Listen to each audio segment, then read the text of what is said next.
No es la primera vez que escuchamos a locales y extranjeros decir que es difícil hacer negocio y tener una empresa en República Dominicana. Debe ser difícil hacer negocios en la República Dominicana y evidentemente el andamiaje institucional y el sistema judicial dominicano. Y yo creo que si estamos hablando, por ejemplo, aquí se habla de erradicación de la pobreza y el gobierno da números de erradicación de la pobreza como parte de la propaganda política. Sin embargo, esos números se logran a través de las transferencias sociales que hace el gobierno. Es decir, no son reales. No, efectivamente lo que se hace es, Jacqueline, que se les suma, ¿no? Eligen una línea de pobreza baja y evidentemente todo el que está por encima de esa línea de pobreza dejó de ser pobre, lo que es una falacia y lo que revela es que nos han estado manejando tanto los organismos internacionales, porque el Fondo Monetario Internacional propone ese tipo de medidas. La entrevista del Telematutino 11, gente importante a tratar temas importantes. Vamos a conversar con un economista que también es de los invitados frecuentes de este programa, el licenciado Apolinar Veloz. Es académico, es un investigador. Como mencioné, ha estado en el sector público, fue gerente del Banco Central, pero también ha elaborado para el Fondo Monetario Internacional, el Banco Mundial y otros organismos multilaterales. Apolinar, muchísimas gracias por aceptar la invitación. Por el contrario, gracias a ustedes, a ti Ramón y a Jacqueline por la invitación. Buenos días, Jacqueline. Bueno, hay muchos temas de economía, Apolinar. Es decir, a octubre la economía crece 2%. Y para el que no es economista, hay dudas, porque uno escucha del gobierno que el sector externo está batiendo récord en turismo, en zona franca, en inversión extranjera. Pero por otro lado te dicen la incertidumbre mundial. Otros hablan del tema de la bajísima inversión pública. Apolinar Veloz, ¿qué piensa de las causas de esta desaceleración que parece que no vamos a llegar, qué sé yo, a 2.2 o 2.3? Uno de los graves errores de análisis del Banco Central es hacer, digamos, el informe de la economía basado en sectores, basado en empresas. O sea, creció el turismo, creció zona franca, creció construcción. Y no presta en modo alguno atención a las relaciones que se establecen entre las diferentes variables macroeconómicas que son las que determinan el crecimiento incluso de esos sectores. Por ejemplo, el consumo es aproximadamente un 85% del producto y el consumo se contrajo durante este año. Pero de la misma manera se contrajo también la inversión, básicamente la inversión pública y la inversión privada. De tal manera que esos dos factores, por ejemplo, desde el punto de vista de la demanda, el consumo es importante. Si hay una caída del consumo, evidentemente que la demanda agregada va a caer y por supuesto eso tiene repercusiones negativas sobre la oferta, que no va a estar produciendo para tener inventarios. Es el consumo de todos nosotros. Es el consumo de todos nosotros. Y por el otro lado, la inversión. Todos los modelos tradicionales de crecimiento económico establecen que la variable fundamental para el crecimiento de una economía es la inversión. Si esta cae y esta se contrae, evidentemente que repercutirá negativamente sobre el crecimiento del producto. Ese análisis no lo hace el Banco Central. El Banco Central tampoco se fija en el hecho de que el gobierno, su gasto, que también forma parte de la demanda, tiene, según el Fondo Monetario Internacional, un multiplicador negativo. De tal manera que el gasto público, en lugar de aumentar la demanda agregada, su gasto, por ejemplo, tiene un impacto negativo sobre la dinámica económica. Y eso definitivamente es grave porque nosotros sabemos que el gobierno está haciendo esfuerzos por gastar y gasta mucho en el gasto corriente, en esa parte. La inversión la tiene que financiar. Y eso de alguna manera te dice que la estructura de gasto público necesariamente tiene que ser revisada e incorporada al análisis que hace el Banco Central, que efectivamente no lo hace. Incluso es importante mencionar en este caso que el año que viene se está programando el pago de intereses de 328.000 millones de pesos. Esos 328.000 millones de pesos que va a estar en el gasto público no tiene efectos en la economía dominicana porque se paga a gobiernos extranjeros. Y, por ejemplo, si se paga internamente, evidentemente que eso forma parte de algún tipo de programación de las entidades que han hecho el préstamo.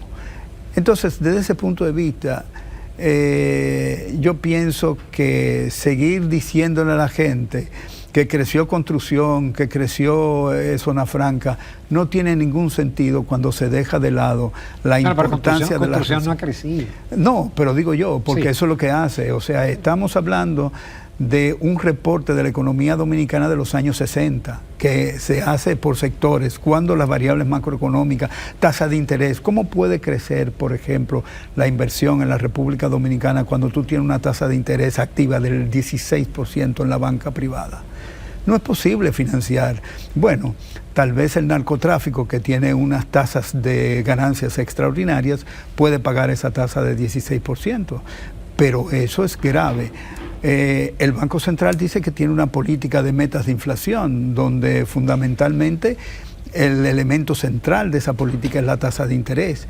Pero ¿cómo con una banca oligopólica tú puedes reducir la tasa de interés? ¿Y cómo el Banco Central puede, a través de su política monetaria de metas de inflación, influenciar la tasa de interés de los bancos comerciales? Es muy difícil. Ahora, señor Veloz, usted se refiere con mucha insistencia al Banco Central, que debe trazar la política monetaria del país, pero además de la política monetaria está el tema de la política fiscal. El Banco Central hace sus reportes y que se interpreten como se interpreten, pero hay una realidad. Estamos ya a final de 2025 y ahí están los números, y es innegable de que la economía no ha crecido, que está lenta, y que el argumento de que es por problemas internacionales se cae en cierta forma, aunque pesa, los economistas lo ponderan, pero también las actuaciones y las decisiones que toma el gobierno en inversión y en otros aspectos influyen en el crecimiento económico. Por lo tanto, que cuando tenemos los números de que Costa Rica, por ejemplo, va a crecer un 4.4%, Panamá un 4.3%, Guatemala un 4% y Honduras 3.6%, entonces esto nos deja en cierta forma ese argumento de que es un tema internacional mal parado. Claro. Además de la inversión, ¿qué es lo que se está haciendo mal, que no se crece? ¿Por qué la República Dominicana ha retrocedido? La República Dominicana, en diferentes sectores y fundamentalmente en los puntales, tiene un problema de productividad y bajos salarios. La productividad es lo que le permite a los sectores competir internacionalmente. Los empresarios dominicanos a eso le han prestado poca atención porque reciben una atención extraordinariamente amplia del gobierno para tapar lo que son, digamos, las deficiencias que tiene desde el punto de vista productivo. Por esa razón reciben un conjunto de, digamos, exenciones fiscales que le permiten a ellos competir en los mercados internacionales, no porque son productivos y eficientes, sino porque tienen la ayuda del papá gobierno, que le da un montón de incentivos que tiene impacto positivo sobre sus beneficios. Por esa razón es que el sector privado permanece, no porque sea competitivo. Yo creo que... Entonces parte del problema es el sector privado. El sector privado... Y no son las leyes y revisar no solamente los incentivos, sino el código laboral y otras condiciones, porque no es la primera vez que escuchamos a locales y extranjeros decir que es difícil hacer negocio y tener una empresa en República Dominicana. Debe ser difícil hacer negocios en la República Dominicana, y evidentemente el andamiaje institucional y el sistema judicial dominicano no permite que los casos, digamos, que tienen los empresarios puedan, digamos, definirse de manera franca y abierta en un tribunal dominicano. Yo creo que eso es importante tenerlo en consideración. Pero creo también, al mismo tiempo, que no prestar atención, por ejemplo, a una sociedad que lastima fundamentalmente el salario, ¿no? Puede ser una economía próspera, porque la mayoría de la población es fundamentalmente trabajadora o empleado del gobierno o empleado administrativo de empresas privadas. Y yo creo que si estamos hablando, por ejemplo, aquí se habla de erradicación de la pobreza y el gobierno da números de erradicación de la pobreza como parte de la propaganda política. Sin embargo, esos números se logran a través de las transferencias sociales que hace el gobierno. Es decir, no son reales. No, efectivamente lo que se hace es, Jacqueline, que se le suma al ingreso de las familias pobres lo que le da el gobierno, eligen una línea de pobreza baja y evidentemente todo el que está por encima de esa línea de pobreza dejó de ser pobre, lo que es una falacia y lo que revela es que nos han estado manejando tanto los organismos internacionales, porque el Fondo Monetario Internacional propone ese tipo de medidas, igualmente como lo hace el Banco Mundial, y efectivamente no resuelven el problema. Políticamente el gobierno se sitúa mejor, con cierta brega, porque digamos hay profesionales de la economía que le señalan eso al gobierno, que la distribución del ingreso se ha concentrado inmensamente. El 20% más rico tiene el 48% del producto, el 20% más pobre el 5.5%. Entonces, ese crecimiento económico que se anuncia con tanta vehemencia, necesariamente tiene que mirarse en los resultados sociales. ¿Cuáles son los resultados sociales? La concentración del ingreso. La pobreza sigue siendo un elemento central. Apolinar, pero viendo los resultados de este año, todavía se insiste que el año que viene vamos a crecer 4.5 y que en el 27 vamos a retomar el crecimiento potencial de 5. Tú eres de los economistas que cree que todavía el crecimiento potencial es 5 y que vamos a crecer 4.5 el año que viene. Bueno, si la economía dominicana fuera totalmente independiente de la economía internacional y lo que está ocurriendo a nivel internacional no tiene ningún efecto en las relaciones comerciales que tiene la República Dominicana con el resto del mundo, yo pudiera decirte que sí. Pero la economía dominicana depende fundamentalmente del comportamiento de la economía internacional. Anda, y yo entonces, no creo. ahí me confundo más. No, y yo no creo que efectivamente, ¿qué es lo que hace? ¿Qué es lo que tenemos? Turismo y zona franca. Esos son los dos sectores clave que están produciendo muchísima divisa en el país, ¿no? Y lo están propagandizando justamente esta semana. Hay publicaciones. Pero y entonces, don Apolinar, ¿no crecimos por el entorno internacional? ¿O no crecimos por la política interna? Por las dos cosas. O sea, no crecimos porque ninguna de las dos cosas son separadas. O sea, los efectos que tiene digamos, el desempeño de la economía internacional se combina con las malas políticas internas y evidentemente eso genera desequilibrios y desequilibrios que son fundamentales. O sea, la economía dominicana no genera suficiente ahorro para financiar la inversión. Tiene un déficit en la cuenta corriente que hay que financiar y tiene un déficit público que hay que financiar también. Entonces, no es solo la política interna, sino también la política internacional, la economía internacional y los efectos que ella tiene sobre los desequilibrios que nosotros tenemos. Si nosotros resolviéramos esos desequilibrios, evidentemente que la economía dominicana pudiera estar en una mejor situación. Pero desafortunadamente no tenemos en la Casa de Gobierno gente que se esté preocupando por eso, sino es gente que está preocupada por hacer propaganda política y que no se está ocupando de los temas que verdaderamente son preocupantes en la economía dominicana.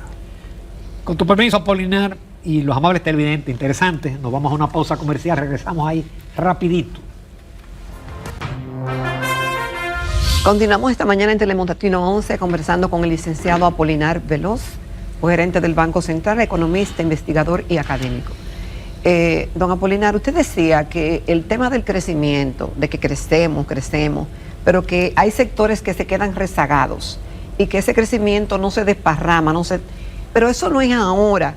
Yo tengo décadas escuchando la misma queja de economistas y de analistas sociales diciendo de que ese crecimiento queda concentrado en una parte de la población reducida. Entonces que crecemos, pero no hay una deuda social muy grande que no viene aparejada con ese crecimiento. ¿Cómo se puede hacer diferente para tener resultados diferentes? Bueno, lo primero que hay que hacer es revisar los salarios. No revisarlos desde el punto de vista solo de compensar por el alza de los precios, sino compensar por la productividad del trabajador. Todos saben en los organismos oficiales de este país que una condición de equilibrio del mercado de trabajo es que la productividad marginal del trabajador sea igual al salario. El Fondo Monetario Internacional, en el artículo 4 del 2019, publica una gráfica del comportamiento del salario real y de la productividad de los trabajadores. Y resulta que para el año del 2018 la diferencia era de 75%. Si se hace un ajuste de salario que sea igual al 75%, los empresarios no pierden, porque lo único que están haciendo es compensando al trabajador por la diferencia. Pero en todos los sectores, ¿cuáles? Las grandes empresas, quizás y las medianas, soportan eso, pero una pequeña empresa o una pyme, ¿usted cree que soporta un incremento salarial?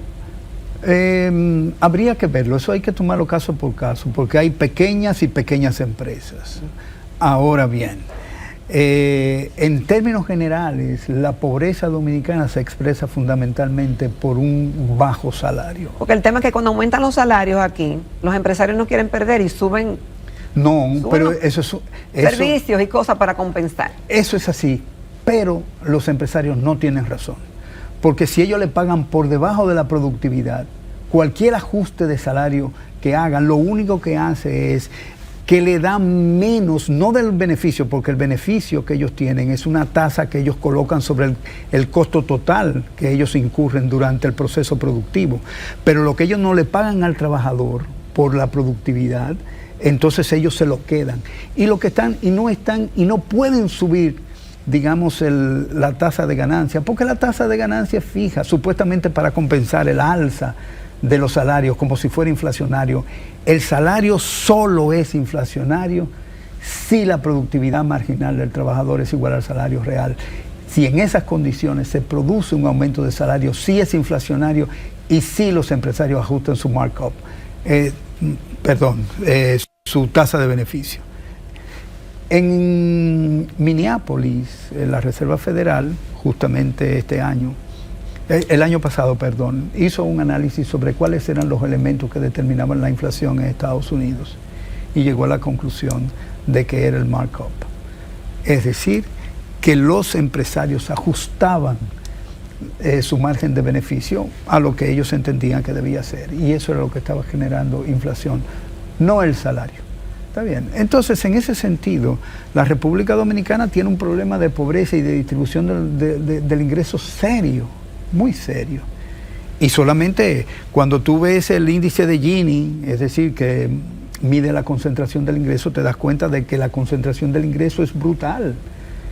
Y eso necesariamente tiene que ver entre la repartición del salario y los beneficios, ¿no?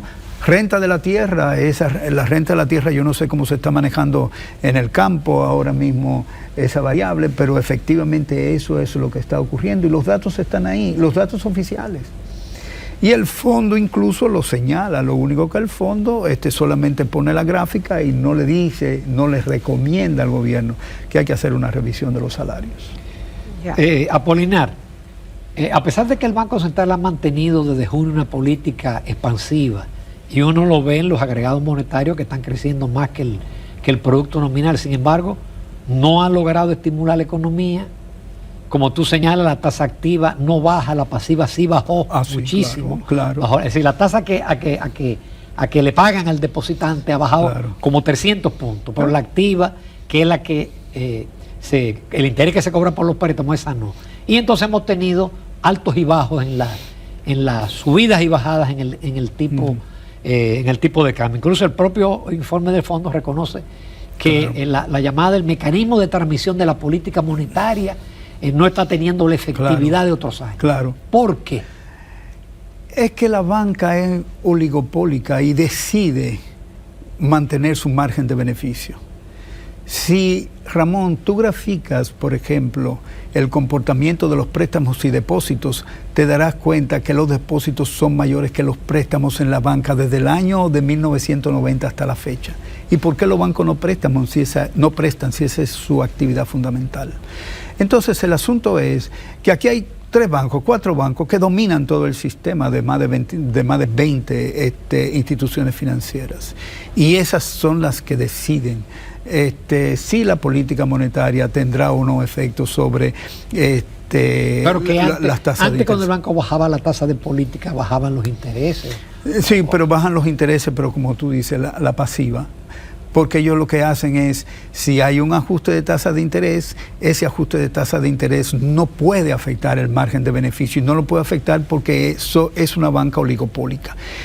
Y ahora, lo que se ha vuelto a poner de moda después de la crisis de Baninter es justamente los préstamos en dólares de la banca.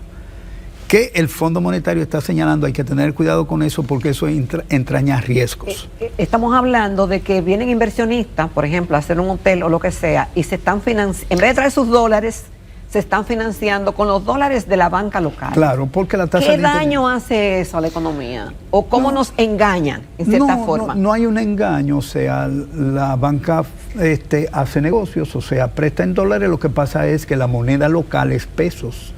Entonces ahí el riesgo sería un riesgo cambiario. Si esa empresa que se financia en dólares no puede pagar al banco, el banco tiene un problema serio, ¿no? Pero lo que pasa es que se ve como una inversión y en el imaginario popular es que esos dólares entran a la economía.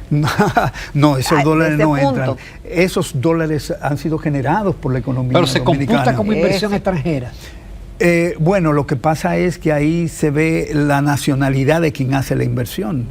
Es posible que lo registren como inversión extranjera si el que está haciendo la inversión es extranjero. Porque incluso los bancos van a Fitur y van a la... Sí, y a lo mejor prestan. El asunto es que ellos tienen la misma explicación que antes de que no hay ningún tipo de riesgo porque los bancos comerciales le están prestando a generadores de dólares. Pero esos que están haciendo la inversión todavía no generan dólares. Lo que están haciendo es demandando dólares. Además, no es siempre posible que a un negocio le vaya bien. Es posible que a un negocio por una racha cualquiera le vaya mal. Y la generación de los ingresos que sirven para pagar al banco comercial que ha prestado en dólares a este señor o a cualquier inversionista, evidentemente que se detiene y el banco comercial tiene problemas de solvencia. En pocos minutos, Paulina, aparte de ese riesgo y otros riesgos que señala el fondo, el riesgo con relación al tema del endeudamiento.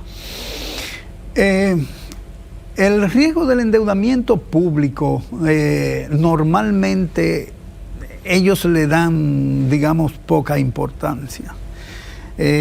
Cuando se miran las cuentas públicas, lo que generalmente mira el fondo es cuál es el balance primario.